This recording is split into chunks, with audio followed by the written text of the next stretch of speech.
এই ২ চোখে যে আর কত কি দেখতে হবে এই ভিডিওটা না দেখলে আমি বুঝতেই পারতাম না। দেখেন স্বামীর দেওয়া শাড়ি পরে অপেক্ষা করতেছে অন্য ভালোবাসার মানুষের জন্য।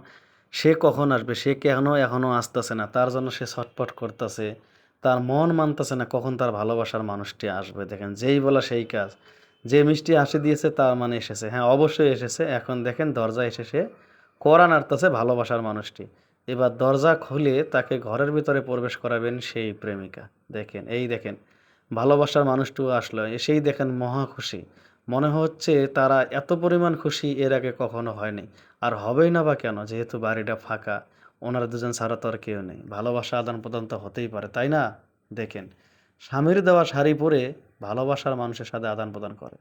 এটা যে স্বামীর সাথে হইতো তাহলে মানতাম। স্বামী ছাড়া দেখেন অন্য লোকের সাথে। এটা কিভাবে সম্ভব? দেখেন। দেখেন বলতেছে যে, "তোমার জন্য আমি সেজেগুজে রয়েছি। তুমি কখন আসবে? তুমি এত দেরি করে আসলে কি হয়?" দেখেন, ছেলেও কিন্তু মহা খুশি। আর ছেলেও এসেও দেরি করতে চাচ্ছে না। কারণ দেরি করবেই কেন? কারণ যে জিনিসের জন্য এসেছি সেই জিনিসটা যদি পাই তাহলে দেরি করার তো প্রশ্নই আসে না, তাই না? দেখেন, এবার মেয়েটা বলছে, "শোনো, তুমি আসলে মানে কোনভাবে কি সিস্টেমে তুমি স্বাচ্ছন্দ্য বোধ করবা? মানে তোমার ভালো লাগবে? এইভাবে?" তখন ছেলে বলতেছে, "না, না, এইভাবে না। হ্যাঁ, এইভাবে। ঠিক আছে? মানে এইভাবেই আমার ভালো লাগবে বিষয়গুলো আরকি।" তার মেয়েটা কিন্তু অনেক খুশি। "তুমি কোনো চিন্তা করো না জান। কারণ তোমার জন্য তো আমার সবকিছু। তোমার জন্য আমি আমার ভালোবাসা উজাড় করে রেখেছি। বুঝছো? তার আগে বলো আমাকে কেমন লাগে?" তখন ছেলেটা বলছে, "দেখো তোমাকে অনেক, অনেক সুন্দর লাগতেছে। আর তাছাড়া যে ধরনের তুমি একটা শাড়ি পরেছো এবং তুমি যে ধরনের গহনা পরছো অনেক, অনেক ভালো লাগে।" এর মধ্যেই কে যেন দরজার মধ্যে কড়া নাড়লো। দেখেন দরজার মধ্যে আইয়া খটখট আওয়াজ করতেছে। এখন মেয়েটা ছেলেটাকে বলল, "তুমি একটু দাঁড়াও। আমি দেখতেছি কে আসতেছে।" বুঝছেন? ছেলেটা এখন দেখতেছে এবং যখন মেয়েটা আসলো এসে বলছে, "এখন তো সমস্যা।" কয়, "সমস্যা বলতে কি?" কয়, "আরে বুঝতেছো না? কেউ আসে নাই।" তখন এ বলতেছে যে, "আবার যাও।" যখন আবার শব্দ বলছে তখন মেয়েটা কিন্তু আবার গেছে। ১ম কিন্তু মেয়েটা অনেক খুশি, হাসি খুশি ছিল। কিন্তু এবার এসে মেয়েটা দেখে যে এখন তো দরজায় অবশ্যই আছে।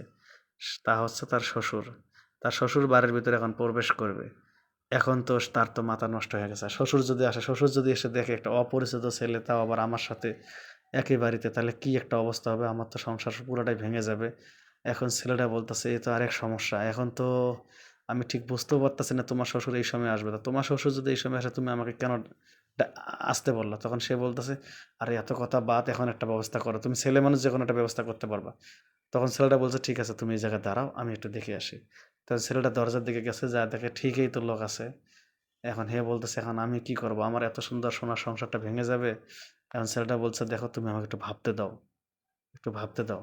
তুমি আগে বুঝবে না যে তোমার শ্বশুর আসবে তাহলে তো আমি আসতাম না।" এখন মেয়ে বলতেছে, "আরে আমি কি জানি যে আমার শ্বশুর আসবে এই সময়?"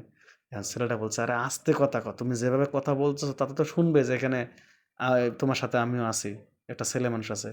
তখন এ বলতেছে, "শোনেন আর যেকোনো একটা ব্যবস্থা তুমি করো। আমার সংসারটা যেন থাকে।" মানে এটাকে বলে যে তলেরটাও খাবে গাছেরটাও কুড়াবে। বুঝতে পারছেন ভাই? এটাই হচ্ছে দেখেন যে গাছেরটা খাবে তলেরটা কুড়াবে। এটাই হচ্ছে এই কথাটা আরকি দেখেন। এখন স্বামী রেখে এই ছেলেটা আমি এইজন্য করজোড়ে অনুরোধ করি বোন কখনো এই ধরনের কাজ করবেন না।